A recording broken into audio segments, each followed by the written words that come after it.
En el día de hoy vamos a estar predicando bajo el tema el llamado de Abraham, un personaje muy conocido, un personaje que lo encontramos fácilmente tanto en el Antiguo Testamento como en el Nuevo Testamento. Te pido que me acompañes al libro de Génesis, Génesis capítulo 12, en los versículos del 1 al 9 inclusive. La Biblia dice así: pero Jehová había dicho a Abraham: vete de tu tierra y de tu parentela y de la casa de tu padre a la tierra que te mostraré, y haré de ti una nación grande, y te bendeciré y engrandeceré tu nombre, y serás bendición. Bendeciré a los que te bendijeren, y a los que te maldijeren maldeciré, y serán benditas en ti todas las familias de la tierra. Y se fue Abraham como Jehová le dijo, y Lot fue con él. Y era Abraham de edad de 75 años cuando salió de Aram. Tomó pues Abraham a Sarai su mujer, y a Lot, hijo de su hermano, y todos sus bienes que habían ganado, y las personas que habían adquirido en Aram, y salieron para ir a tierra de Canaán, y a tierra de Canaán llegaron. Y pasó Abraham por aquella tierra hasta el lugar de Siquem, hasta el encino de More, y el cananeo estaba entonces en la tierra. Y apareció Jehová a Abraham y le dijo: a tu descendencia daré esta tierra. Y edificó allí un altar a Jehová, quien le había aparecido. Luego se pasó de allí a un monte al oriente de Betel, y plantó su tienda, teniendo a Betel al occidente y a Jai al oriente, y edificó allí altar a Jehová, e invocó el nombre de Jehová. Y Abraham partió de allí caminando y yendo hacia el Negev. Cuando hablamos de Abraham, hablamos de uno de los personajes más importantes de toda la historia bíblica. Después de la caída de Adán y Eva, del llamado de Noé y el diluvio, y el llamado de Noé y su familia, luego de la dispersión fruto de la torre de Babel, Dios decide iniciar una nueva etapa en la historia de la redención. Dios siempre buscando al perdido, Dios siempre buscando al pecador, un Dios que desea salvar. Desde Génesis 12 en adelante, la atención de las escrituras se centra en un hombre, en una familia y en una nación que Dios escoge para sí, para traer a través de la descendencia de este hombre una simiente en la persona del Mesías, que sería llamado el Cristo en el Nuevo Testamento, el Salvador que vendría a inmolarse en la cruz del Calvario por pecadores culpables como tú y como yo. Abraham es mencionado más de 300 veces en la Biblia. No hay un ser humano más mencionado que él en todas las escrituras. Desde Génesis capítulo 1 hasta el capítulo 11 habla de la creación, de la caída, del diluvio, de Babel. Pero cuando trata del llamado y de la vida de Abraham, nos da 12 capítulos y medio, desde el capítulo 12 hasta el capítulo 24. Cuando habla de Isaac, su hijo, lo trata del capítulo 24 al capítulo 26. Cuando habla de su nieto Jacob, lo trata que es padre de las 12 tribus de Israel, de los fundadores de las 12 tribus de Israel. Trata del capítulo 27 al capítulo 36. Cuando habla del bisnieto José, lo trata desde el 37 hasta el 50. Cuando vemos la historia bíblica y vamos a todo lo que son los arqueólogos bíblicos, a todos los cronistas bíblicos, vemos que desde el capítulo 1 de Génesis hasta el capítulo 50 hay aproximadamente 2300 años de historia. Cuando vamos desde el capítulo 1 hasta el capítulo 11, hay aproximadamente 1950 años, desde la creación hasta la dispersión de la Torre de Babel. Sin embargo, del capítulo 12 hasta el capítulo 50, todo ese relato amplio discurre en aproximadamente 350 años. ¿Por qué en las Escrituras le dedican tanto a relatar sobre Abraham y su descendencia? Porque se trata de la historia de la redención, de cómo Dios se decidió salvar a pecadores.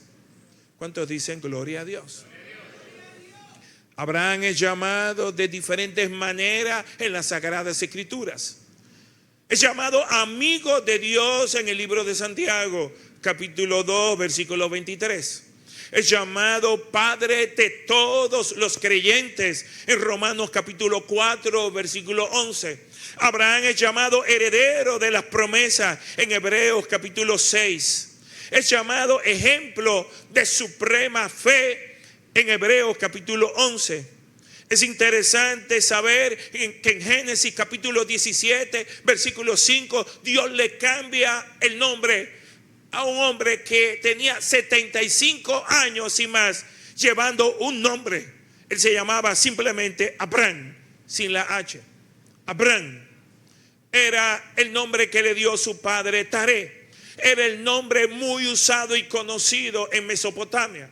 Pero Dios le decide cambiar el nombre y le dice: ya no te vas a llamar Abraham, sino que te llamarás Abraham. Cuando vamos a Génesis 17:5 nos dice: y no se llamará más tu nombre Abraham, sino que será tu nombre Abraham, porque te he puesto por padre de muchedumbre de gentes. Su anterior nombre, Abraham, significa padre enaltecido. Tenía que ver con algo relacionado con alguien que se apoyaba en su propia prudencia para hacer cosas. Pero este nuevo nombre, Abraham, es llamado con un significado. Y el significado es padre de multitudes. Y se lo dice a alguien que tenía 75 años de edad. Se lo dice a alguien que durante sus 75 años no había tenido un solo hijo. Se lo dice a alguien que tenía una mujer que era totalmente estéril. Pero Dios es el que llama las cosas que no son como si fuesen. ¿Cuántos dicen gloria a Dios? Este cambio de nombre no es casual. En la Biblia no hay trivialidad. Tiene que ver con el destino y propósito de este hombre. Con Abraham estaba naciendo una nación de cuyos lomos vendría el Salvador del mundo. Vamos a diseccionar en diferentes partes la historia de Abraham. En primer lugar, vemos que Abraham vivía en un mundo pagano cuando Dios lo llamó. Vivía en un lugar llamado Ur de los Caldeos. Para comprender Génesis 12 debemos comenzar mucho antes. Abraham nació en Ur de los Caldeos y según los biógrafos, Ur de los Caldeos era una ciudad bastante avanzada en la antigüedad.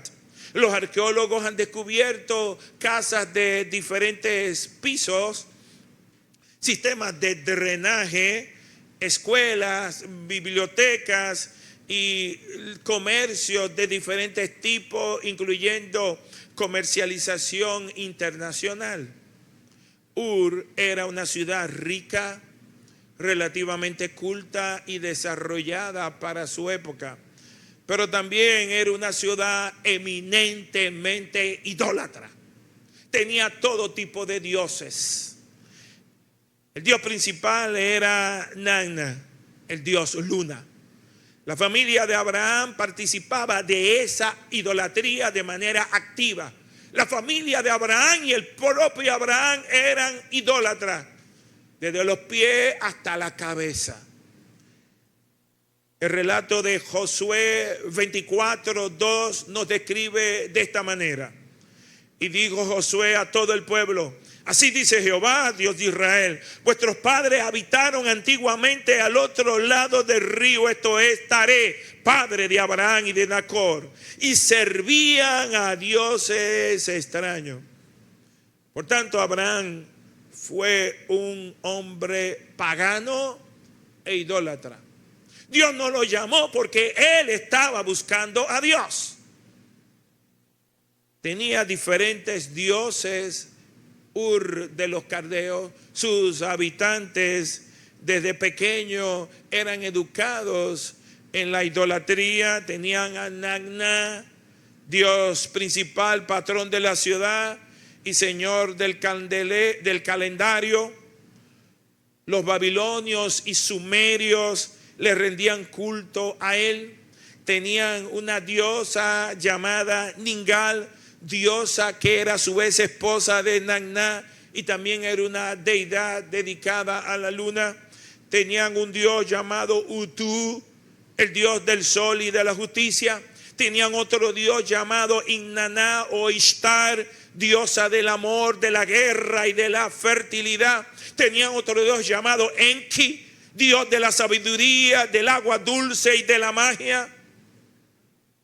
Hermanos, todo lo que tenía que ver con la educación, la formación, la instrucción de Abraham apuntaban a la idolatría. Es interesante que los nombres que aparecen, que preceden a Génesis 12, cuando vamos a Génesis 11, en los versículos del 27 al 29 nos habla, estas son las generaciones de Taré, padre de Abraham.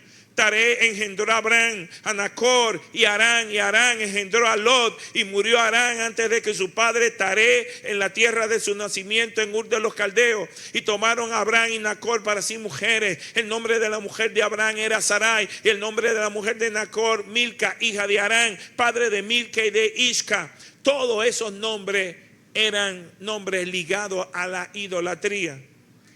Es como que usted llega a un lugar y la mayoría de los habitantes se llamen las mujeres Inmaculada, Concepción, Encarnación, María José. Los hombres se llaman José María, Bartolomé, Elías. No solamente piensa que lo sacaron del almanaque de Bristol, sino que usted sabe que hay una raíz, un trasfondo católico, ¿sí o no?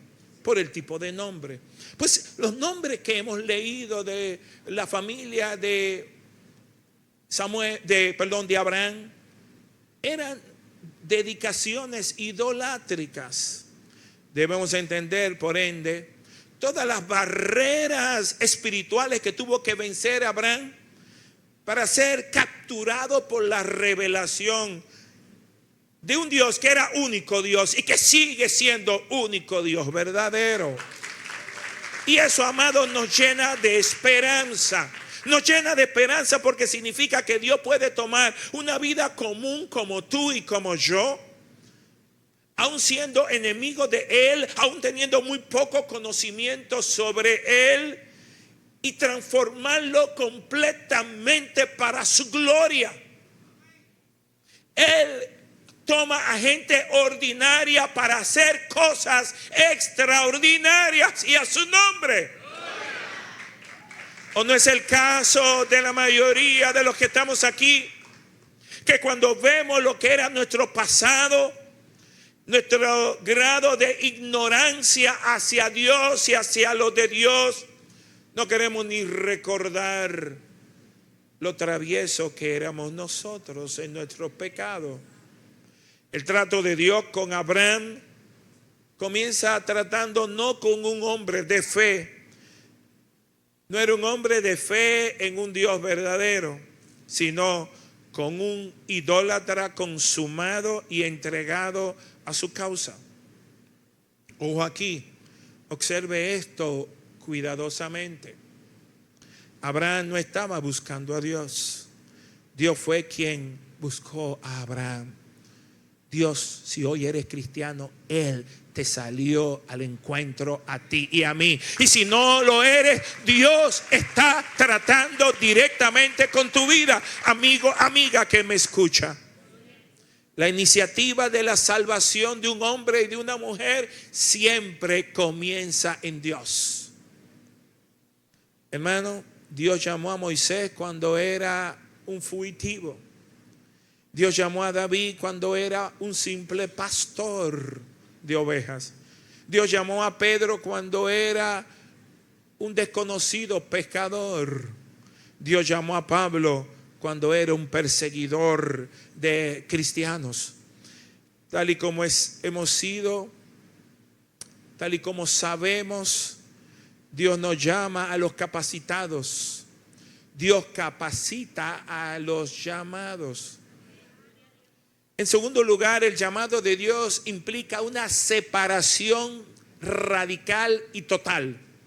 Cuando Dios interviene, hay cosas que van a quedar totalmente diferentes respecto a nuestra vida pasada, que afecta nuestra vida y todo nuestro entorno, incluyendo nuestras relaciones. El Señor le dice en Génesis 12:1, vete de tu tierra y de tu parentela. Este mandato es extremadamente difícil de cumplir todavía al día de hoy. En la cultura antigua, la identidad de una persona estaba ligada a su lar, a su familia, a su clan, a su tribu, a su territorio. Yo soy de tal lugar, hijo de fulano, nieto de sutano. ¿Alguien me está entendiendo? Abraham debía abandonar todo aquello que representaba seguridad para él hasta ese momento. La posibilidad de heredar algo, la posibilidad de comenzar un negocio, la posibilidad de iniciar empresa, la posibilidad de hacerse entre conocidos y entregarse por completo a algo, un lugar, un destino totalmente desconocido para él y que estaba a casi 1000 kilómetros de donde él vivía. Dios estaba cortando por completo todo tipo de dependencia, humana. Hermano, hay una enseñanza para nosotros.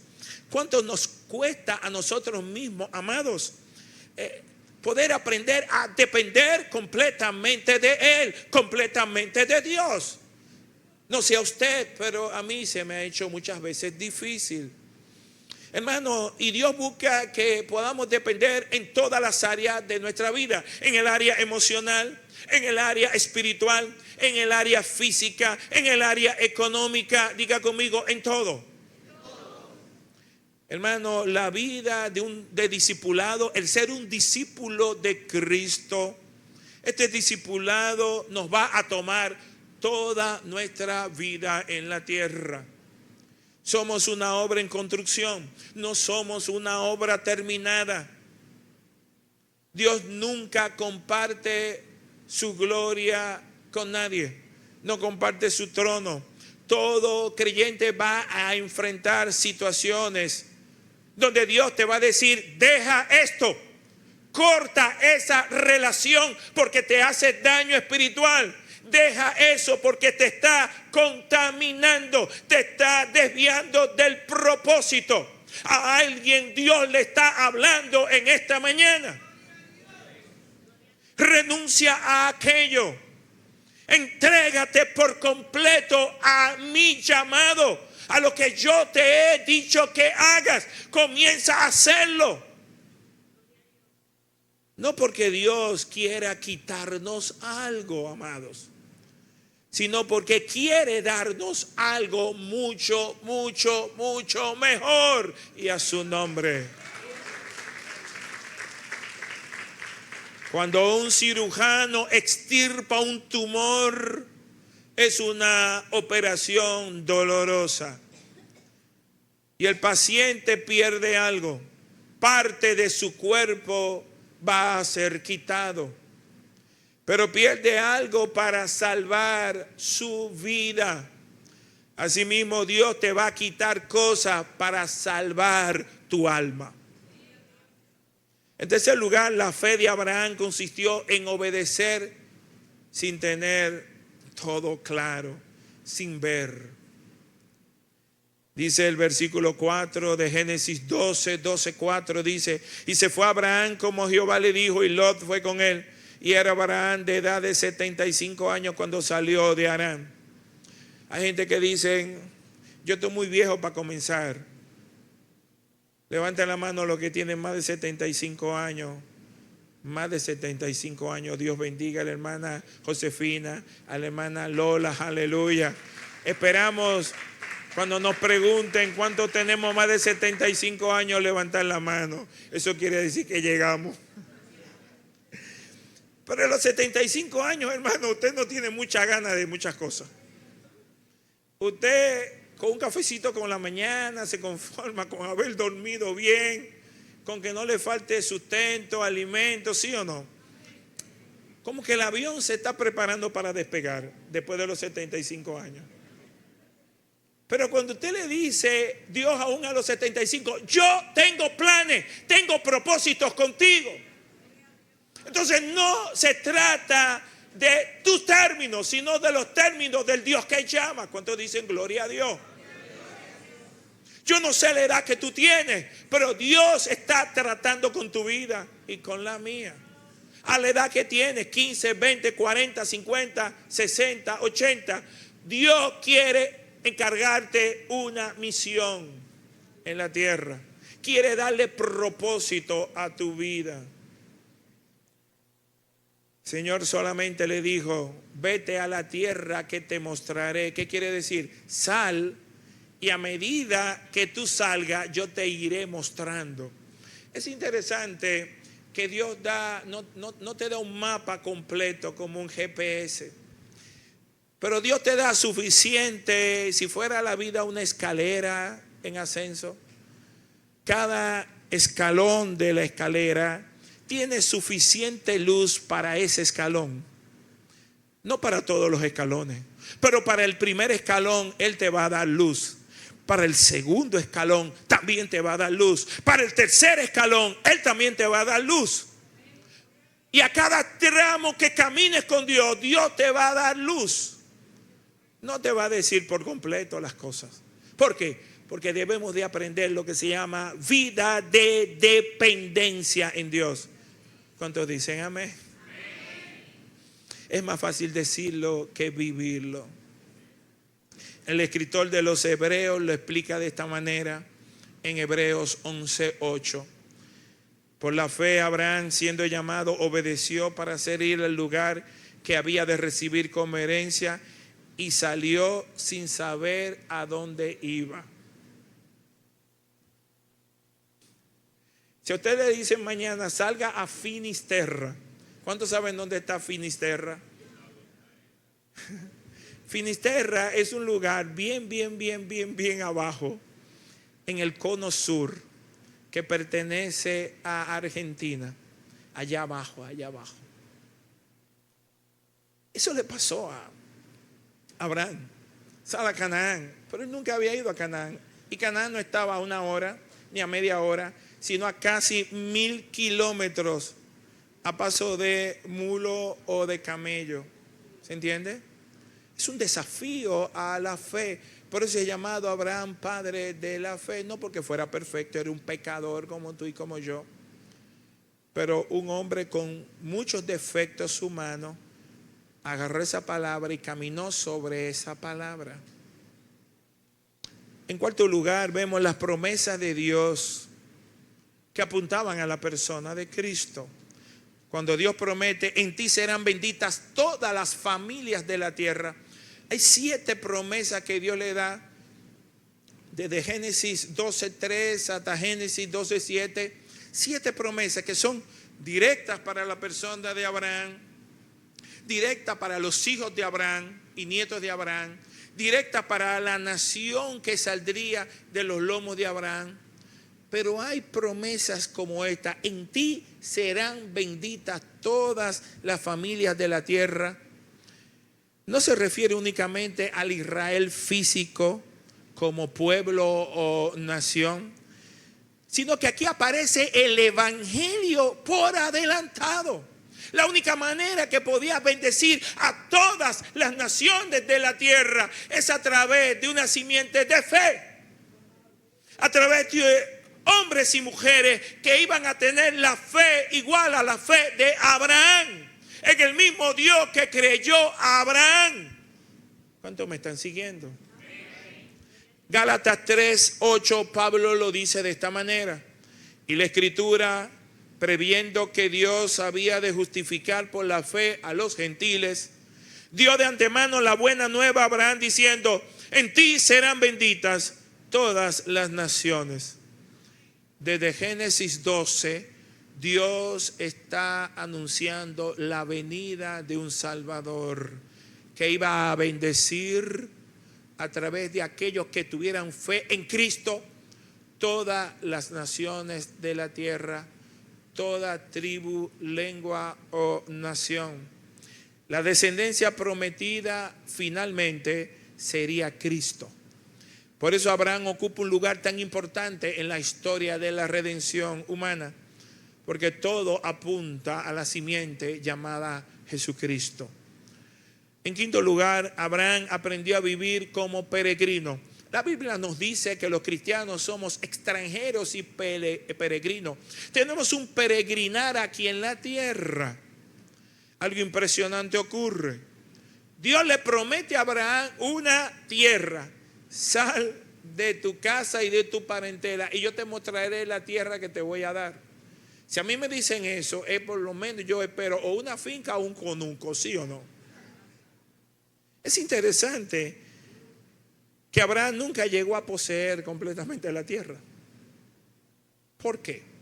Porque en el trato de Dios, Dios le estaba mostrando una tierra que es mejor que la tierra física, que es la tierra celestial, la santa ciudad de Jerusalén, la Jerusalén espiritual. En Hebreos capítulo 11, en los versículos del 8 al 10, la Biblia dice así: por la fe Abraham, siendo llamado, obedeció para salir al lugar que habría de recibir como herencia, y salió sin saber a dónde iba. Por la fe habitó como extranjero en tierra prometida, como en tierra ajena, morando en tiendas con Isaac y Jacob, coheredero de la misma promesa. Porque esperaba, oye bien, porque esperaba la ciudad que tiene fundamento, cuyo arquitecto y constructor es Dios. Abraham entendió a lo largo de sus años, en su búsqueda, en la revelación de Dios, que la Canaán era una sombra, la Canaán física era una sombra de la Canaán celestial. Hay una nueva Canaán, hay una nueva Jerusalén en el cielo que esperó a Abraham y que nos espera a todos los que tenemos la fe de Abraham, que somos hijos espirituales de Abraham, porque tenemos la promesa en Cristo, porque nos hemos entregado nuestra vida en Cristo y hemos hecho de Cristo nuestro Salvador, nuestro Señor, nuestro Redentor. Dale un aplauso al que vive y reina. En sexto lugar, Abraham levanta altares por donde quiera que iba.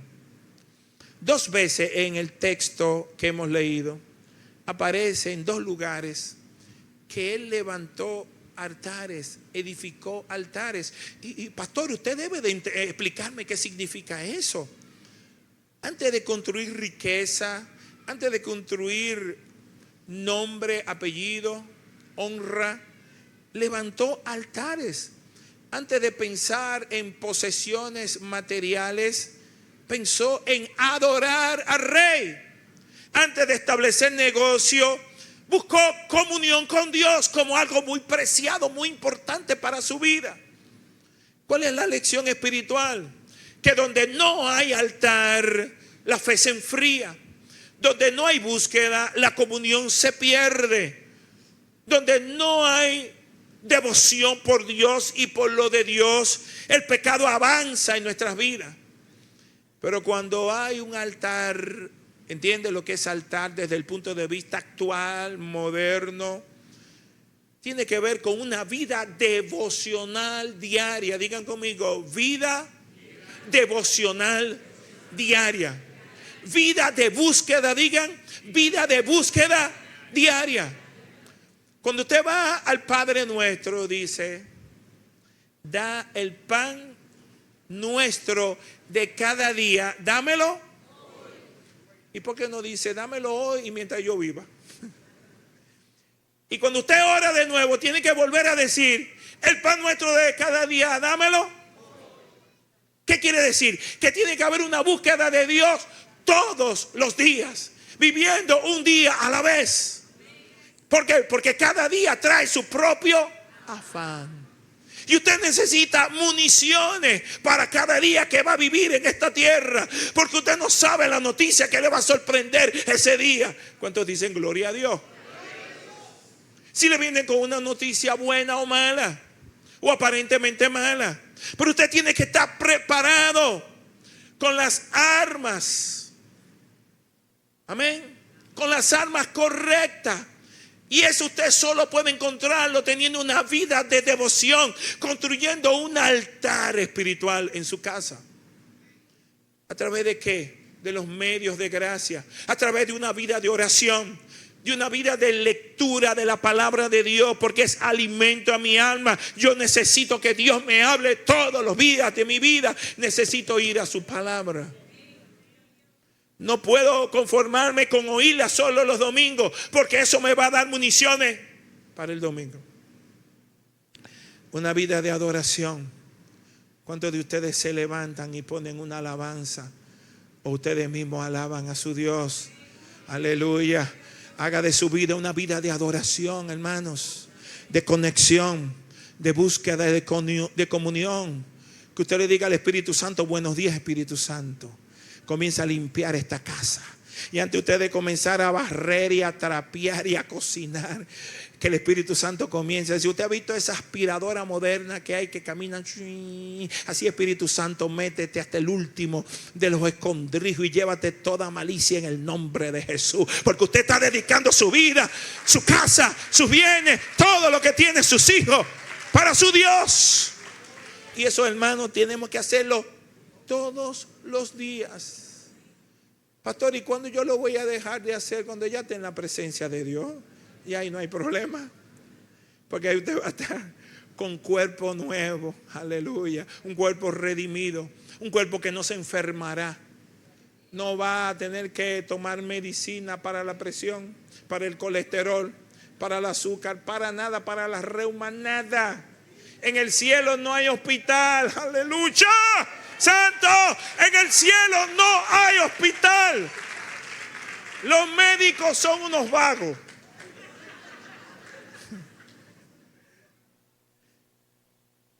Abraham, hermano, no fue perfecto, pero le creyó a un Dios que es fiel. Encontramos una gran lección de vida.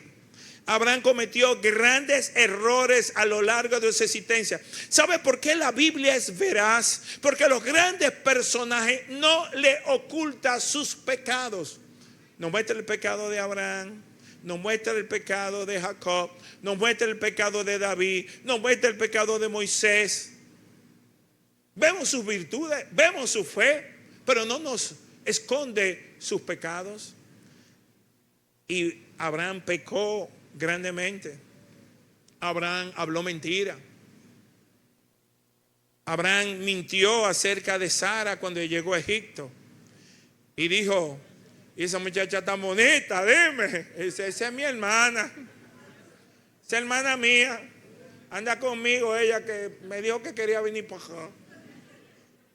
Embute, es tu mujer. Y si no es por la intervención divina, el faraón, ¿se entiende? ¿Y quién lo hizo? El que iba a ser llamado padre de la fe. ¿Qué quiere decir? Que él flaqueó como flaquea tú y yo. Él le falló a Dios como le fallamos tú y yo. Pero Dios es fiel. Amén. Eso no es una invitación para pecar, pero sí para entender que nosotros somos débiles. y que nosotros tenemos que vivir una vida de dependencia de Dios. Si queremos vivir en santidad, no es con nuestra fuerza, sino con la fuerza de su Santo Espíritu. Hermanos, hay una gran doctrina, y es que el pacto no dependía del comportamiento de Abraham. El pacto de Dios con Abraham dependía de Dios, de la fidelidad de Dios al pacto. Quiero terminar diciéndote que la vida de Abraham nos enseña al menos 7 cosas. La primera, resumiendo, es que Dios llama a pecadores por su gracia. Así como llamó a un gran pecador llamado Abraham, te está llamando a ti. No importa la oscuridad en la que estés viviendo, no importa las situaciones, no importa lo alejado que estés de Dios, Dios hoy te está llamando igualito a como estaba llamando a Abraham. En segundo lugar, Dios llama a salir de la idolatría en cualquier manera que estés participando. Todos somos idólatras. Todos llegamos a idolatrar personas, cosas o hasta nosotros mismos. En tercer lugar, Dios demanda obediencia. ¿Tú quieres ver la gloria de Dios? La gloria de Dios está del otro lado de la obediencia. ¿Dónde están las grandes bendiciones de Dios? Del otro lado de la obediencia. Hay cosas que van a producirse en tu vida y en la mía después que obedezcamos. Hello. En cuarto lugar, Dios siempre cumple sus promesas.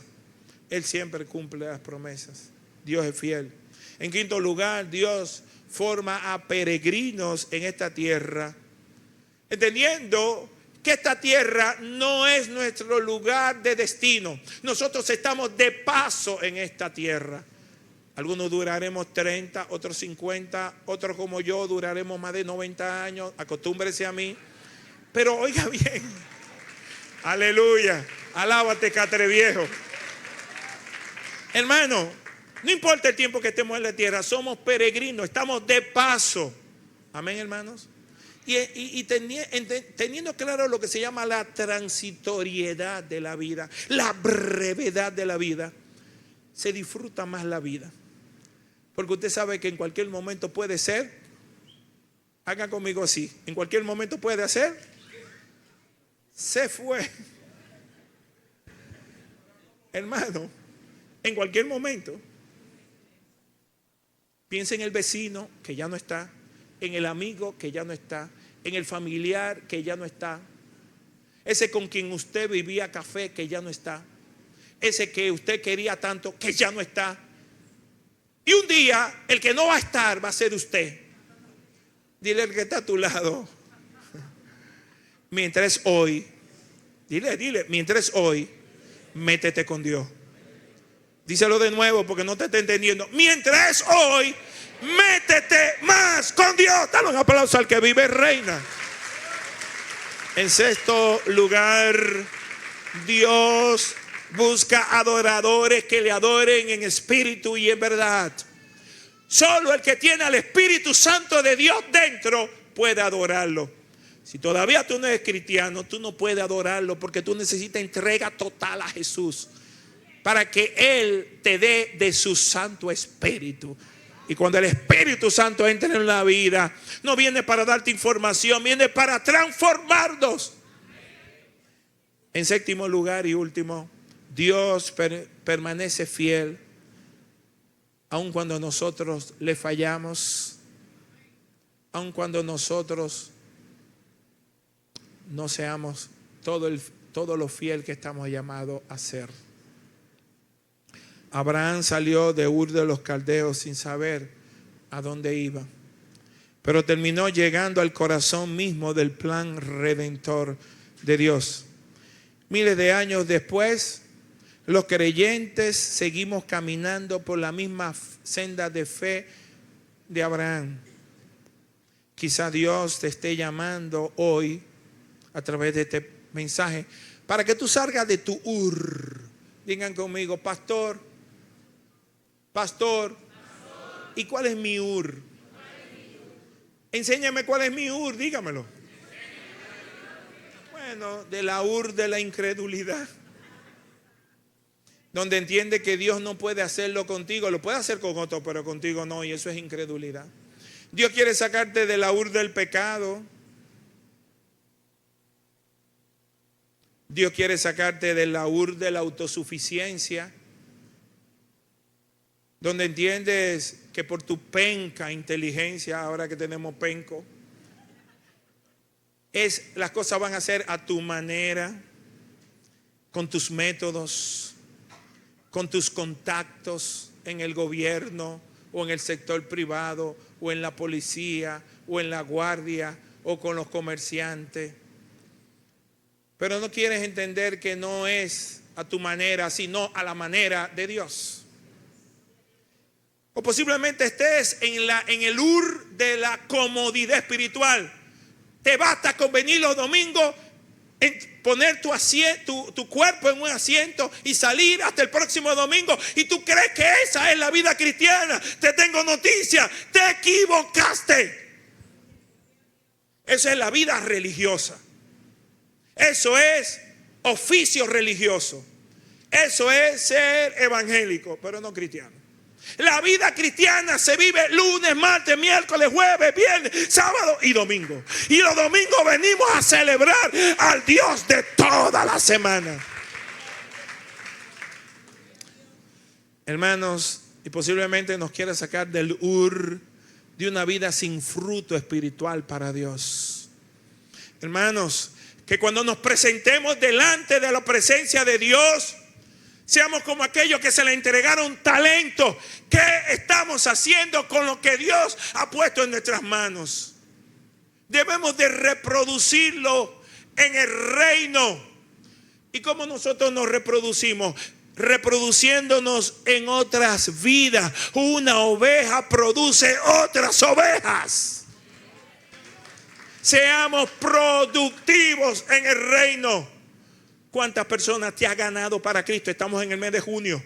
¿Cuántas personas en este año te has ganado? Las has sacado del reino de las tinieblas y lo has trasladado por la ayuda y la gracia de Dios al reino de la luz, por portar una palabra de parte de Dios y un testimonio que compartir. Alguien puede decir, ay, están tirando y no de los molinos. La pregunta no es si Dios llama. La pregunta es, ¿tenemos la fe de Abraham para levantarnos y obedecer? Porque la mayoría de las bendiciones siempre están del otro lado de la obediencia. Hay un pastor muy conocido, ya ha ido a la presencia de Dios, llamado Charles Stanley, que dijo una frase que lo inmortalizó: obedezca a Dios y a su palabra y déjele a Él las consecuencias. Pongámonos sobre nuestros pies.